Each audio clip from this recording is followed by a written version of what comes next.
요한복음 8장 1절로 11절 말씀으로 제목을 좀 바꿨습니다. 교회다운 교회, 이와 같은 제목으로 하나님의 말씀을 전가하고 있습니다.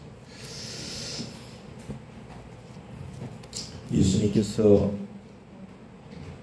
감람산에서 저녁 기도하시고 다음날 아침 성전으로 가셔서 백성들을 가르치실 때에 서기관들과 바리새인들이 음행 중에 간음하다가 현장에서 붙잡은 여자를 끌고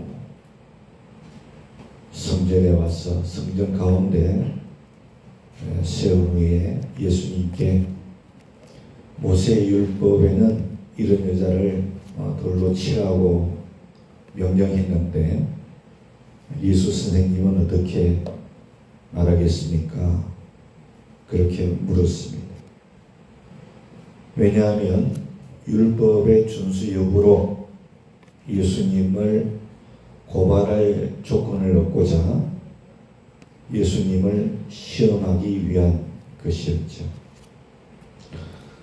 여러분, 결국 서기관들과 바리새인들의 본심은 예수님을 그리스도로 믿지 않으려 한 데 있었다는 것을 우리가 알 수 있습니다.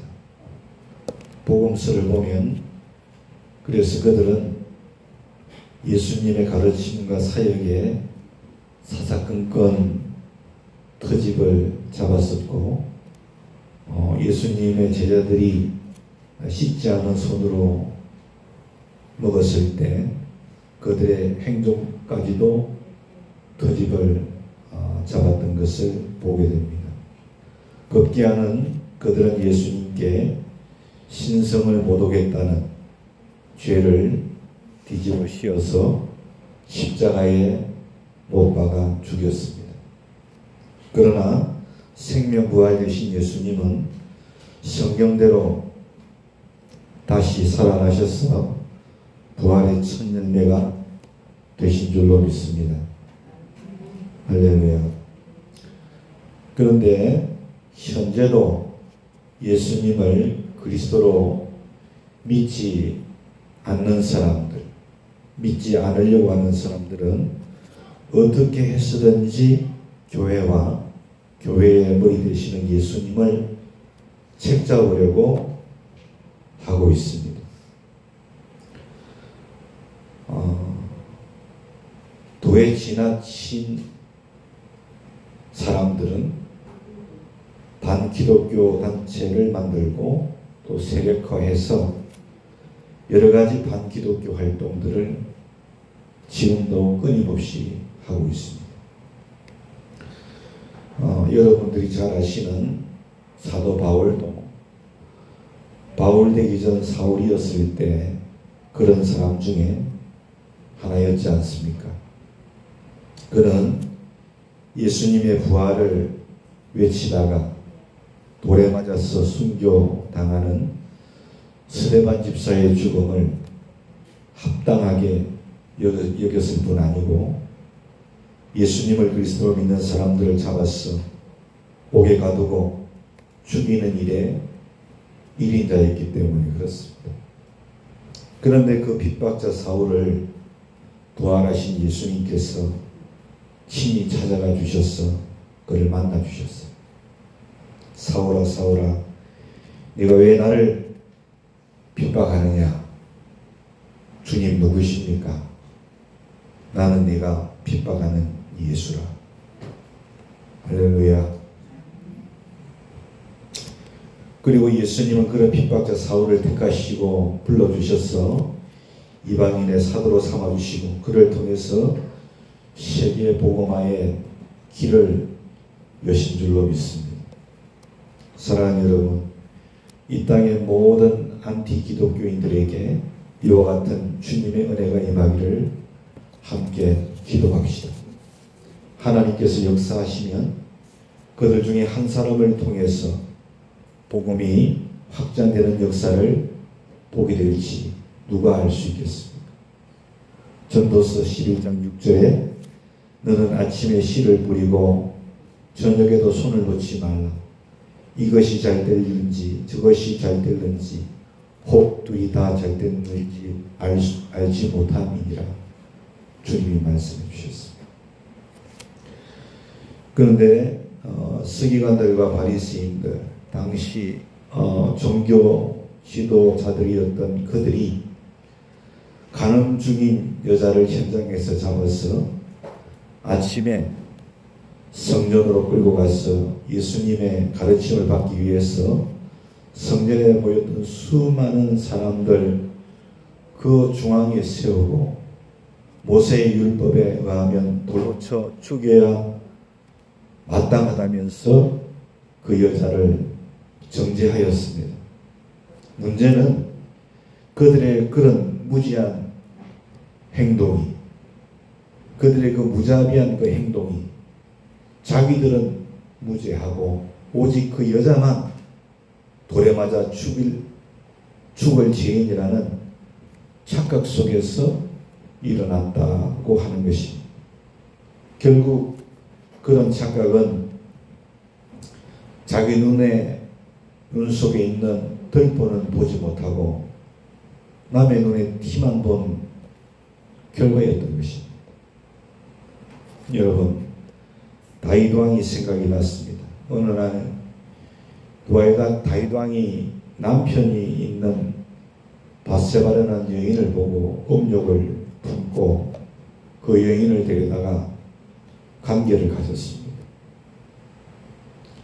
강간을 한 것입니다. 그리고 그 여인이 임신을 하자 그 남편 우리아를 전쟁의 선봉에 내세워서 죽게 했지 않습니까? 그런 다윗 왕을 하나님이 다 보시고 계셨어요. 그래서 선지자 나단을 보내서 다윗 왕의 죄를 지적하게 하셨습니다. 선지자 나단이 다윗 왕을 찾아가서 그의 죄를 지적하기 위해서 한 가지 예를 들었습니다. 왕이여, 부자 한 사람이 자기 집에 행인이 왔는데 자기에게 많은 양이 있음에도 불구하고 가난한 사람의 집에 있는 그 양 새끼를 빼앗아서 집에 온 행인을 위해서 그 양을 잡았습니다. 그렇게 말했습니다. 다윗 왕이 그 얘기를 듣고서 노하며 이렇게 말했습니다. 여호와의 살아계심을 두고 맹세하노니 이 일을 행한 그 사람은 마땅히 죽을지라. 그렇게 말씀을 말했던 것입니다. 그러자 여러분, 나단 선지자가 기다렸던 듯이 다윗 왕에게 뭐라고 했습니까? 당신이 그 사람이라. 내가 칼로 햇사람 우리아를 치되 암몬 자손의 칼로 죽이고 그 아내를 빼앗아 내 아내로 삼았도다.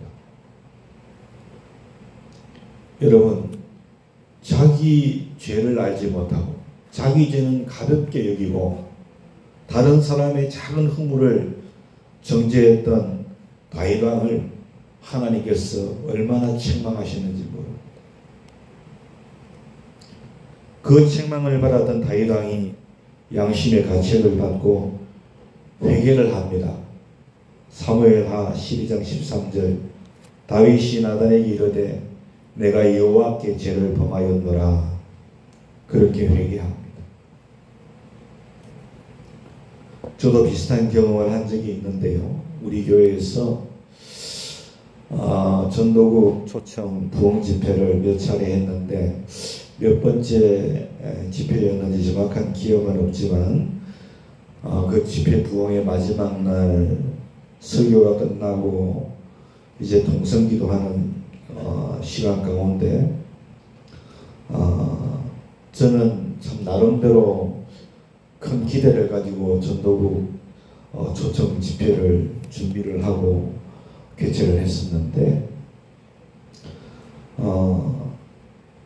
제가 그 기도 시간에 들었던 생각이 전도국 임원들 목사님이 참 너무 성의가 없지 않나.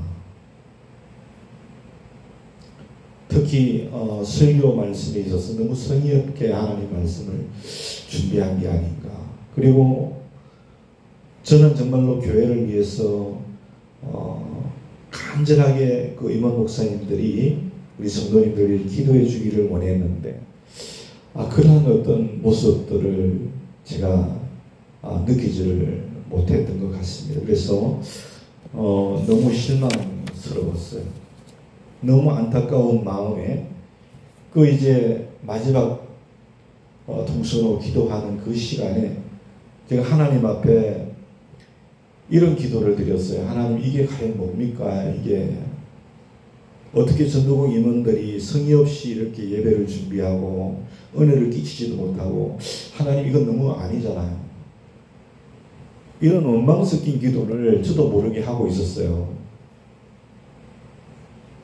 근데 여러분, 그때 갑자기 하나님께서 제 마음에 이런 음성을 들려주셨어요.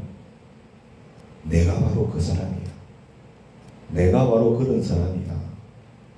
여러분, 정말 제가 기도 가운데 그 하나님의 음성을 마음 가운데 듣고요, 청천벽력 같은 그 말씀을 하나님이 주셔서요, 얼마나 놀랐는지 몰라요.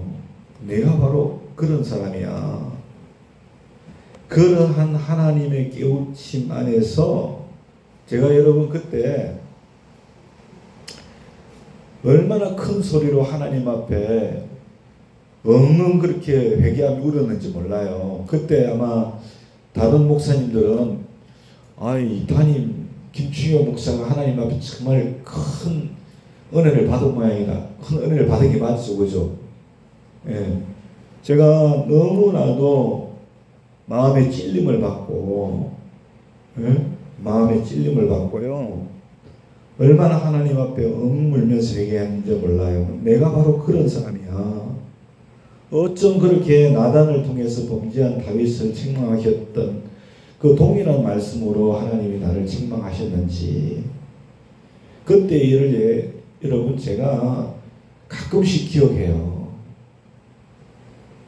그때부터요, 저는 다른 사람의 죄, 다른 사람의 허물, 실수를 볼 때면 저 자신을 먼저 살피는 그런 여러분 은혜를 하나님이 저에게 주셨어요. 다른 사람의 허물을 말하기 전에, 다른 사람의 허물을 얘기하기 전에, 실수를 말하기 전에, 다른 사람의 죄를 말하기 전에 저 자신을 먼저 살피게 되었어요. 그 은혜를 통해서 주님 앞에 더 바로 설 수 있는 그 귀한 은혜를 하나님이 저에게 주셨어요. 얼마나 감사한지 몰라요. 얼마나 감사한지. 여러분, 예수님께서 세리삭개오의 집에 들어가셨을 때 거기에 모여있던 사람들이 그 모습을 보고서 저가 죄인의 집에 들어갔다, 그렇게 말하면서 삭개오를 정죄했어요. 그때 여러분, 예수님께서 하신 말씀 기억하세요? 인자가 온 것은 잃어버린 자를 찾아서 구원하려 함이니라, 그 말씀을 주셨어요. 예수님이, 하나님이신 예수님이 이 땅에 육신을 입고 오신 이유가 잃어버린 자를 찾아 구원하려고 오신 거라고 했어요. 죄인들을 구원하시기 위하여 오셨다는 거예요. 여러분, 교회는 죄인들이 모이는 곳이에요. 죄인들이 모여서 예수님의 구원의 은혜를 깨닫고 의인되는 곳이 교회예요. 그러므로 교회 안에서는 서로를 정죄할 수가 없어요. 왜? 모두가 죄인인데 누가 누구를 정죄할 수 있겠어요? 모두가 허물과 실수가 있는데 여러분, 누가 누구의 허물과 실수를 말할 수 있겠어요? 교회 안에서 형제의 죄와 허물, 실수를 지적하기 전에 먼저 자신을 살필 줄 아는 성숙한 성도들이 되어야 될 줄로 믿습니다. 사람들은 자기에 대해서는 너무나 강대하고 다른 사람에 대해서는 너무나 엄격한 모습을 갖고 있어요. 저는 죄인된 인간의 본성이 아니니까 그런 생각을 해봐요. 여러분, 그렇게 아침 일찍 성전에 간음하다가 현장에서 붙잡아온 여인을 성전 가운데 세우고 공개 망신을 준 거 아닙니까?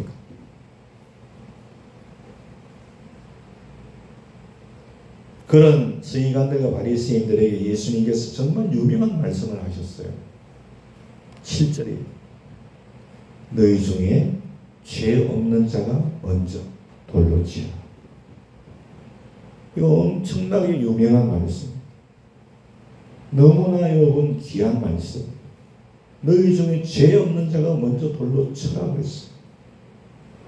무슨 의미입니까? 모든 사람이 죄인이란 말.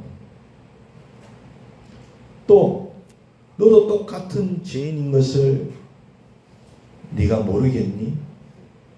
내가 저 여자보다 더 나은 게 있다면 뭐가 있는지 있으면 한번 말해봐. 이런 의미 아니겠어요? 여러분, 예수님의 그 말씀을 들은 사람들은 모두가 양심의 가책을 느꼈대요. 제가 여러분 전도국 집회 가운데 마지막 기도 시간에 그렇게 기도하다가 내가 바로 그런 사람이야 라고 주님 말씀하셨을 때 양심의 가책을 느낀 것처럼 여러분 모두가 다 양심의 가책을 받고 어른부터 젊은이까지 한 사람씩 한 사람씩 성전을 다 나갔다 그랬어요. 오직 예수님과 그 여자만 남게 되었다. 그렇게 말씀을 하고 있어요. 왜요? 모두가 자기가 죄인인 것을 깨달았기 때문인 것입니다. 저는요, 우리 교회 가운데 매일매일 이와 같은 은혜가 임할 수 있기를 소원합니다. 할렐루야.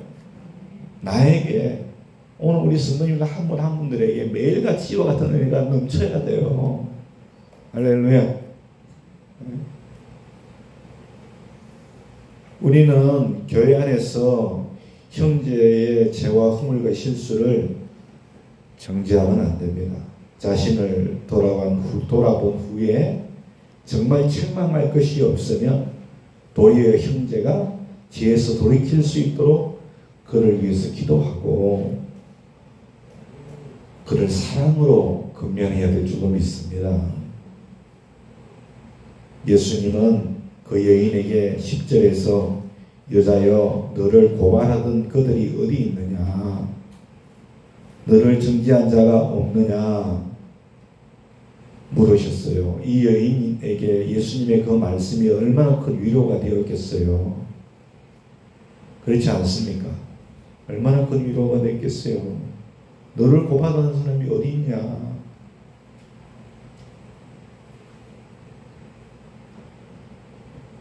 너만이 죄인이 아니란다. 믿습니까? 모두가 다 죄인이야. 얼마나 위로가 되겠어요. 그 여인을 주님께서 보듬어 주셨다는 것을 여러분이 기억하셔야 돼요. 사랑으로 건면할 수 있기를 원합니다. 그리고 예수님께서는 11절에 나도 너를 정죄하지 아니하노니 가서 다시는 죄를 범하지 말라 그렇게 말씀하심으로 그 여인의 죄를 다 용서해 주셨어요. 죄와 허물로 무거운 짐을 지고 힘겨워하는 이들에게 오늘 이 말씀이 얼마나 큰 은혜와 축복의 말씀일까 그런 생각을 해봤어요. 여러분 오늘 이 말씀이 정말 저와 여러분에게 은혜와 축복의 말씀 아닙니까? 할렐루야. 나도 너를 정죄하지 아니한다. 믿습니까? 다시는 죄를 범하지 말아라. 이처럼 예수님은 우리의 모든 허물과 죄를 다 용서해 주시는 분이에요. 우리의 죄가 주홍과 같이 붉고 먹과 같이 검다할지라도 회개하는 심령은 눈과 같이 희게 되어질 것이라고 말씀해 주셨어요.